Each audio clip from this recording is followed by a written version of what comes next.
did you do it? Ancient water, I come before you broken. Hear me. Once upon a time, on the edge of a dusty river town called Omi-Oja, there lived a woman named Adaeze. She was not rich. She was not known. She was simply present, the way a rock is present at the side of a road, noticed by no one, moved by nothing. Every morning, before the roosters remembered their job, Adaeze was already awake. She carried 2 heavy buckets down the cracked stone path to the riverside, washed her catfish in the dark, laid them out on blackened wire racks over slow coals, and watched the smoke rise into a sky that had not yet decided what color it wanted to be. By sunrise, she was already in the market, tray on her head, wrapper tight, face closed like a letter nobody had written back to. She sold smoked fish and roasted groundnuts in the open-air markets of Omi-Oja. At night, she returned to a single room at the back of a crowded compound, where the walls were so thin you could hear your neighbor's dreams. She had no husband, no family, no people to call. 15 years before, flood and fire had destroyed the village where she was born. She had survived by running. Adaeze could carry poverty. She had carried it for years and knew the weight of it, knew where it sat on the shoulders and how to adjust. But there was another weight, one that had no shape. It lived in the space just below her ribs, in the womb that had never quickened, the arms that had never held her own child. The mornings she woke up to silence so complete, it felt like the world was punishing her. Year after year, the women in the compound grew round with pregnancy and shrank back again, holding babies. Children ran across the dusty yard and screamed over mangles and broken toys. Laughter bounced off zinc rooftops. Life multiplied in every corner of that compound. Every corner except hers. At first, the other women prayed with her. Then they brought herbs. Then they brought opinions. She must have done something in her youth. God is withholding for a reason. Maybe she offended somebody powerful. They had never asked her story, but they had already written it. Adaeze tried everything available to a woman of her means. Pastors shouted until the windows shook. Hospital nurses took blood she couldn't afford to give and asked for tests she couldn't afford to run. Herbalists wrapped bitter things in cloth and gave her instructions that made no logical sense. She obeyed all of them. Every month her body said no. 13 years of no. There was an old story in Omi-Oja that people told the way you tell stories you half believe and half fear. They said the river was alive. Not alive the way a crocodile is alive. Alive the way a memory is alive. Present, invisible, powerful. The elders said a spirit lived in the deep water, older than the town itself. This spirit could grant things that medicine could not touch. Children, wealth, healing, luck. But always, always with a condition attached. Nothing from that river comes alone. The oldest woman in the compound used to whisper. It always brings a price wearing a beautiful face. Adaeze had stayed far from that story. She was a woman of faith. She did not want to kneel to anything she could not pray to. But 13 years has a weight that bends even the straightest spine. One night, the compound finally went quiet. Children were asleep. The generator had cut. The only sound was the distant pull of the river moving over stones. Adaeze sat in the dark of her room for a long time. Then she stood, tied her wrapper, and walked toward the water. The riverbank was cold and empty. Her bare feet pressed into wet sand. Her hands would not stop trembling. She did not say words out loud.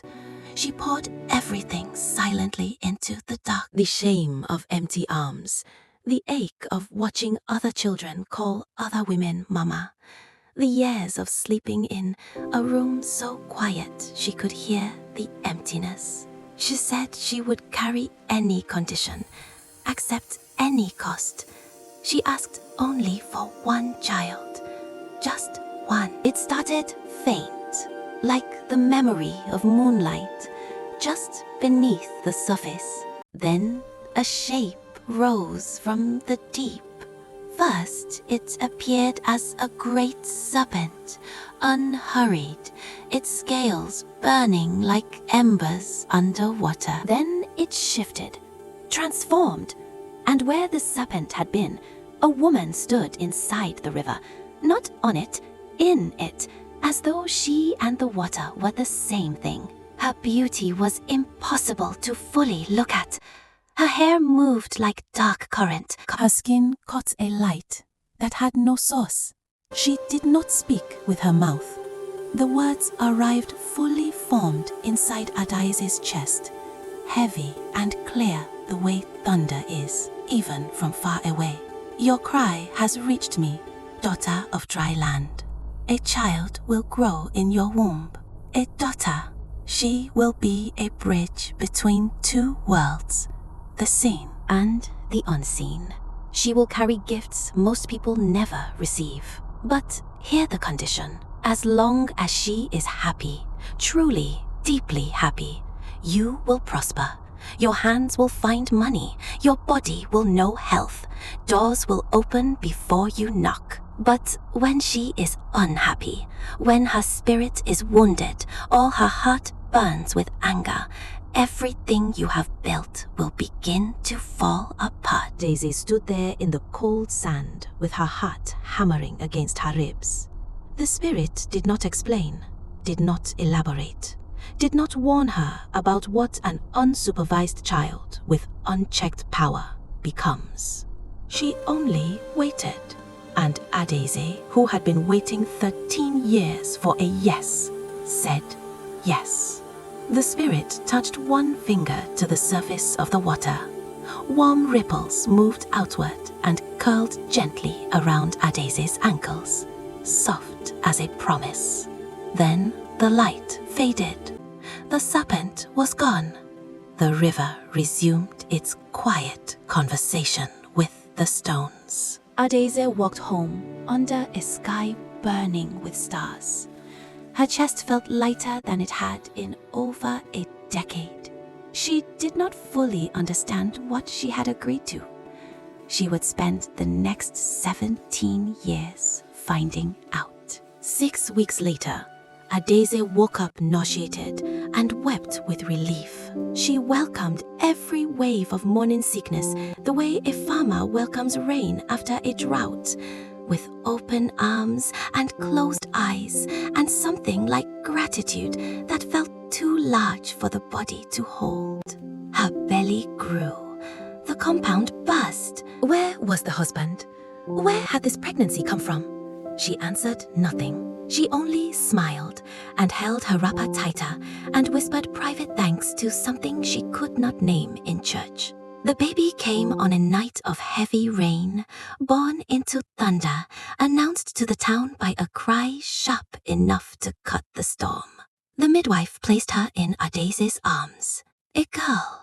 She was extraordinary even in those first seconds. Her eyes were open, dark, and focused, looking up at her mother with an expression of ancient calm that no newborn should have had. When those eyes found Adaeze's, something cracked open in Adaeze's chest and poured out like warm water. She named her Chiamaka Oluchukwu, Chima for short, because even though the road to this child had passed through river water and spirit baggins, Adaeze believed, in the complicated way faith allows, that God had still remembered her. Chima was remarkable from the beginning. She did not sleep like other babies. She observed. Her tiny fists punched the air as though she was rehearsing arguments with invisible opponents. When she laughed, which she did suddenly and often, the whole room felt warmer. When she cried, the entire compound heard it in their bones. The pattern emerged gradually, the way dangerous things usually do, slowly enough that you explain each piece away before the whole picture becomes visible. When Chima was 6 months old, she had been content for 3 straight weeks. During those weeks, Adaeze's business had thrived like never before. 3 new regular customers, a supplier who gave her better prices without being asked, a sudden easing of the pain she had carried in her lower back for years. Then, one Tuesday morning, Chima woke up with a discomfort that would not ease. She cried without stopping. Adaeze tried everything. Nothing worked. She strapped the baby to her back and rushed to the market anyway. On the path, she tripped on a loose stone. Her tray crashed down and most of her fish rolled into the gutter. Her ankles swelled. Every customer that day seemed to develop elsewhere to be. She came home with almost nothing. That night, rocking a finally sleeping Chima, a thought arrived quietly and uninvited. What if these two things are connected? She pushed it away, but it kept coming back because the evidence kept building. When Chima was giggling and full, customers overpaid. All debts returned without asking. Small luck arrived in unexpected forms. When Chima was miserable, goods spoiled, money vanished, strange sicknesses climbed into Adaeze's body uninvited. When Chima was 2, a high fever held her down for a week. Medicine made no progress. As the child burned, Adaeze's own body began to fold. From that point, Adaeze began watching her daughter the way fishermen watch storm clouds, constantly, anxiously, reading every shift. A frown made her stomach tighten. A long silence made her mind race. She became an expert at distraction, redirection, and the kind of love that was really just fear wearing a softer name. She bought sweets she could not afford. She let arguments go. She swallowed corrections before they left her mouth. She told herself she was protecting her child. She was protecting herself. She was protecting the fragile, miraculous life they had built together. When Chima hit another child in the compound, Adaeze apologized to the other mother and slipped Chima a biscuit on the way home. When Chima threw a bowl across the room because the food was not what she wanted, Adaeze quietly cleaned it up and made something else. She told herself, "This is not forever. She will grow out of it. All children are difficult." She did not acknowledge the thing she already knew, that Chima was not just difficult. Chima was learning. She was watching her mother's face go tight with worry every time she pouted. She was noticing how quickly problems disappeared when she smiled again. She was a highly intelligent child who had been given, unknowingly, a direct line to cause and effect, and she was beginning to pull that line deliberately. By the time Chima was 10, the unspoken agreement between them had hardened into a dynamic that neither of them had officially chosen, but both of them lived by. Chima asked. Adaeze provided. When provision was delayed, something would go wrong. When Chima smiled, the world righted itself. There was no need for screaming tantrums. Chima had discovered something more efficient. Silence, withdrawal, coldness. She would simply stop laughing, stop making the small, everyday sounds of a happy child. She would sit in the house with a face like a closed door and wait. The walls of her life begin to tremble, would find a way. A new school bag when the rent was due. Fabric for a dress when there was nothing left after buying food. Gold earrings at 15 that required Adaeze to quietly return. Debt unpaid. The business had grown. Adaeze now sold cooked food in addition to smoked fish. She had moved from the single room to a small flat. She had a generator, a proper bed, school fees paid ahead of time, and a reputation in the market as a hard-working woman of means. She looked from the outside like a woman whose years of suffering had finally been rewarded. Nobody saw the inside. Nobody saw the woman who had not slept without anxiety in over a decade, who calculated her daughter's emotional temperature before getting out of bed every morning, who had slowly, quietly, over 17 years, handed over every instrument of parental authority to a teenage girl. Chima was 17 when she went too far. There was a girl in her school named Somto, a quiet, serious student whose mother was a petty trader who owed Adaeze a small amount of money. The debt was minor, no ill feeling between the families. But Chima had decided she did not like Somto. One afternoon, in front of classmates, Chima stood up and dismantled Somto publicly. She mocked her shoes, her complexion, the way she spoke, the smallness of her background. She did it with the precision of someone who had observed her target carefully and chose each word for maximum damage. Somto left school that day crying and did not return for a week. When the class teacher reported the incident, Adaeze sat in the headmistress's office with her hands folded in her lap and her face burning hot. That night, she sat at the edge of her bed for a long time. She imagined, really imagined, calling Chima in, setting clear and unbending consequences, saying out loud the things she had swallowed for 17 years. Then she remembered the last time she had tried. Chima was 12. Adaeze had grounded her for breaking a neighbor's property and lying about it. For 7 days, Chima had gone cold and silent, barely eating, refusing to look at her mother, moving through the house like a weather system. By the 4th day, Adaeze had chest pains that frightened her. By the 6th, her storage had been broken into and her best stock damaged. On the 7th day, terrified and exhausted, she had gone to her daughter's room, reversed every word of the punishment, and in a moment she would carry with shame for years, apologized to her own child for trying to raise her.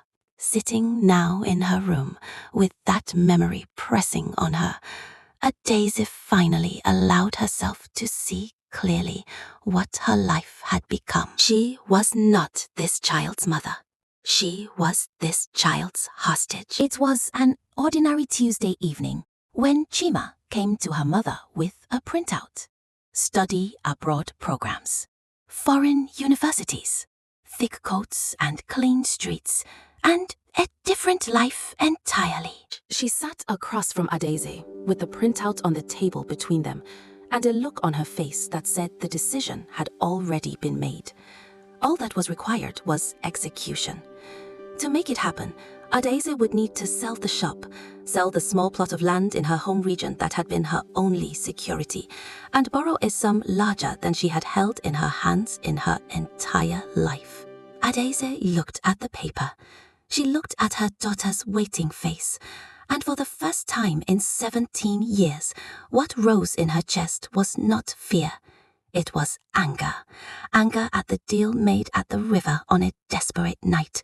Anger at 17 years of walking on eggshells inside her own home.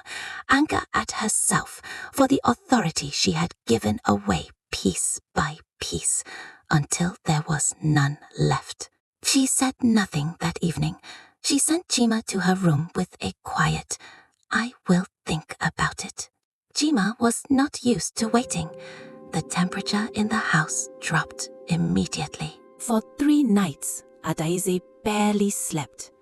She lay in the dark and listened to the world outside. Frogs, distant generators, the occasional dog, and inside her mind she had the longest, most honest conversation of her life. She thought about the river. She thought about the spirit. She thought about what she had asked for and what she had actually received. She thought about the fact that for 17 years she had been so grateful for the gift that she had never questioned the giver's terms. She thought about death. She asked herself a question. Which death is worse? The one that might come suddenly if she broke the pact and stood as a real mother to her child? Or the slow, quiet one she was already dying? The death of a woman losing herself inch by inch, year by year, choice by choice, until there was nothing left of her except a woman who kept her daughter smiling? The answer came in the small hours of the third morning. Not loudly, just clearly. She had been dying slowly for 17 years.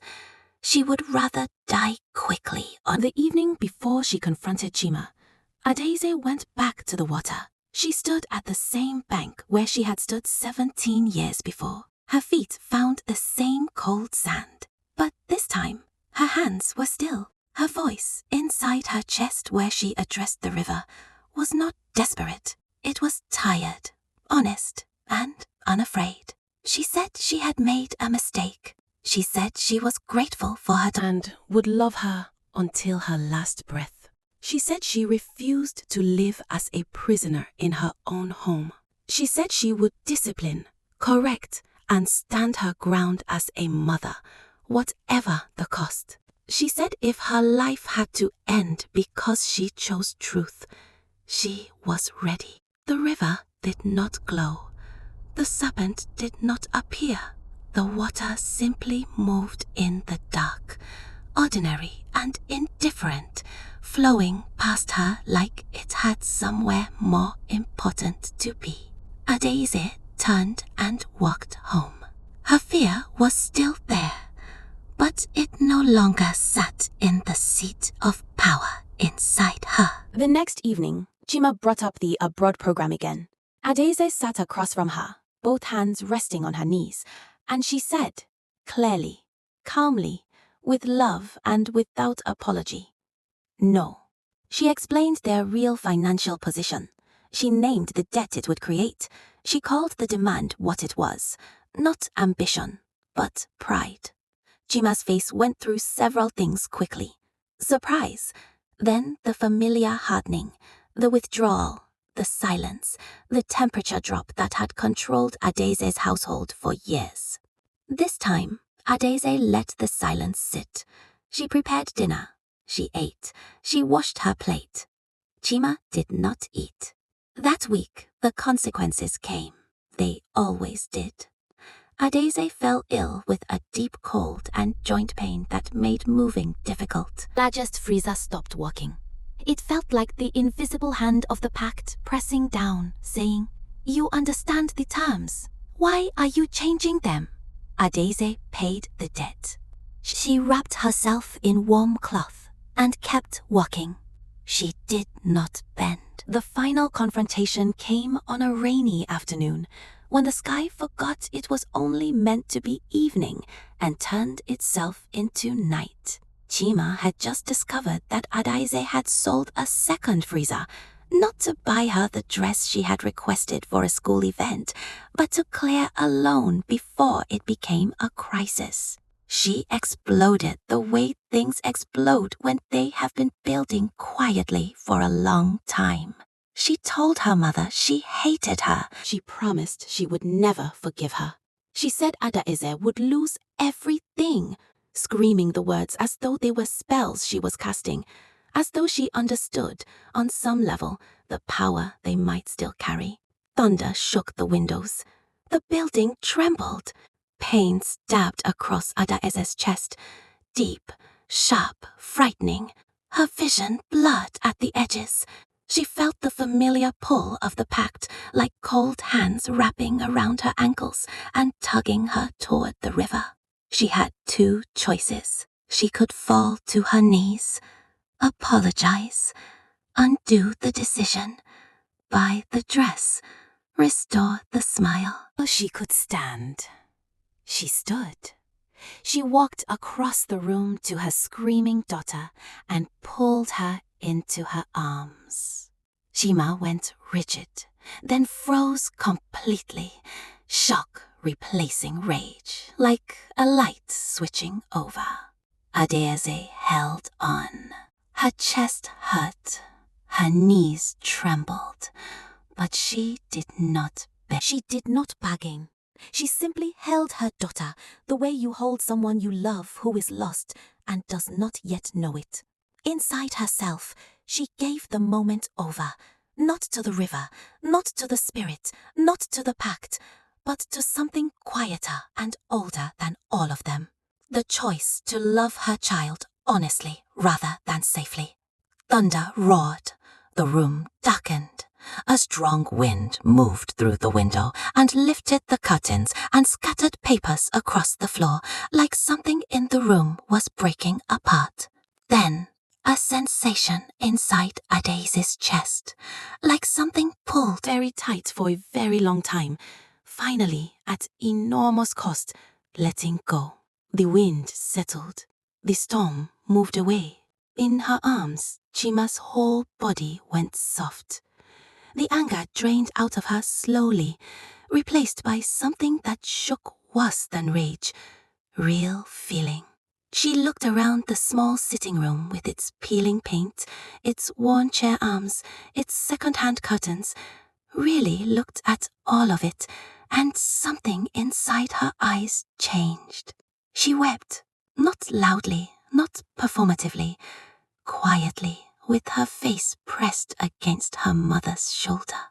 The contract ended, not dramatically, not with a second appearance of the spirit, not with a supernatural ceremony.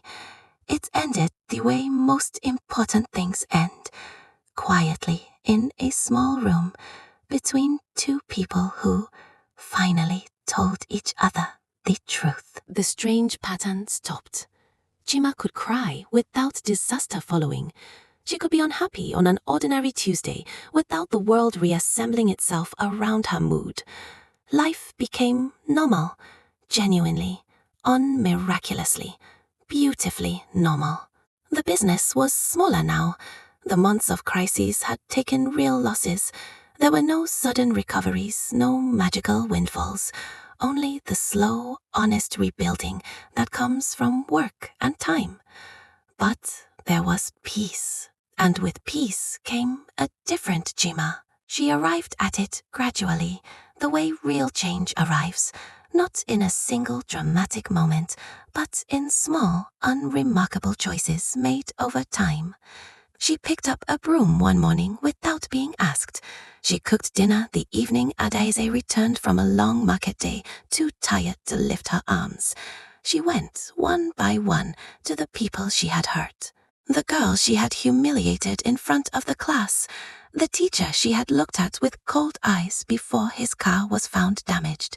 The neighbor whose property had mysteriously broken after a disagreement with Chima. She did not explain the pact. She did not blame the spirit. She simply said, "I am sorry. I was wrong. I was unkind to you." Some people received it. Some didn't. She accepted both outcomes without negotiation. Adaeze walked beside her through every apology. They stood next to each other in the market, behind the same trays, laughing and disagreeing and correcting each other with the ordinary roughness of real love. The town noticed. Gossip about them faded. Respect, slow and real, began to grow where suspicion had been. The river spirit never returned to Adaeze. Perhaps it never needed to. Perhaps the pact had never been about destruction. Perhaps it was always a mirror, reflecting what happens to a mother who fears losing the gift so much she forgets that the gift is a person, not a possession. A test of whether she would choose her child's comfort over her child's character. She had failed the test for 17 years. Then she had passed it on a rainy evening with shaking knees and a breaking chest. That was enough. Chima grew into a thoughtful, serious young woman. She enrolled in medicine at the state university. Not abroad, not in thick coats on clean foreign streets, but here, in the country that had made her, under circumstances that had formed her. She studied with the focused energy of someone who understood the real cost of a life. She returned to Omi Oja after her training and opened a small health clinic on the edge of town. It was not grand. The waiting room held 12 plastic chairs and a ceiling fan that worked 3 days out of 5. But it was the only clinic for many kilometers, and she treated every patient, those who could pay and those who could not, with the particular care of someone who had once been treated carelessly and knew the difference. At home, she looked after Adaeze the way her mother had looked after her, not from obligation, not from guilt, but from something that did not need a name. Their life was not a fairy tale. Money rose and fell. They argued sometimes, real arguments, with raised voices and hurt feelings, and the necessary repair that comes after. They got tired. Things broke. The world did not rearrange itself around them. But when storms came, they faced them together, with nothing invisible their hearts, with nothing owed to the deep water. Just 2 women who had found, after a very long and costly journey, the most ordinary and radical thing in the world, the truth.